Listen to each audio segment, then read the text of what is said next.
Good evening, everyone. I'm Kenneth Bryan in for Jason Harper. The Conyers Youth Challenge Cup is in its second year of competition between Cayman and Bermuda's junior rugby clubs. This year hosted a two-year tournament which has teams of under 10, 12, 14 and 16-year age group. The two teams competition began after two sides wanted to give their junior clubs more exposure to international games. This year, Bermuda walked away with the cup after taking a 3 of the 4 games match. But while the winners were not the main reasons for the games, it was more about receiving international experience. It means we're getting our younger players exposed to international rugby, and that's great with our development with things like the Olympics, Commonwealth Games, Youth Commonwealth Games, all those things. If we don't get players off the island and playing regular international competition, they're never going to get ready for those kind of competitions. In addition to the youth games, the Cayman and Bermuda men had a friendly match. Cayman started strong in the first half, but Bermuda came back roaring in the second to take a 23-15 win. And while the game was all in fun, it did give the men's team a chance to prepare for upcoming matches. The men's team also is playing a couple of friendly games this weekend. The South Wales police team from Britain will be in Cayman for 2 games. The first game will be tomorrow at 5:15, with the second game on Sunday at 3 p.m. Now we take you to a story that we told you about on Tuesday, the Cinco de Mayo run around Safe Haven. The run happened yesterday evening with the turnout with over 150 people, a lot larger than expected. People running with their dogs, babies, and even young children came out to run. We talked to the winners of the race, and here's what they had to say.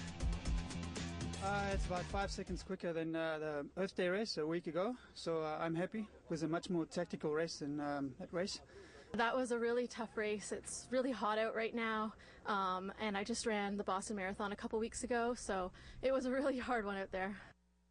That's right, it's really hot out there. I'm surprised she can run that long.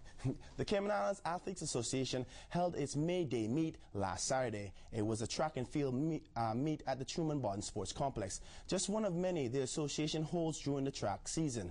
The association has at least 2 track events every month, and it gives an opportunity for the athletes to keep up in competitions, also for them to set qualifying times in international events throughout the year.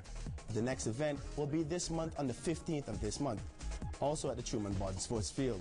Most schools and track clubs take part in these meets, but you don't have to be a part of a school or a meet to participate. All you have to do is sign up.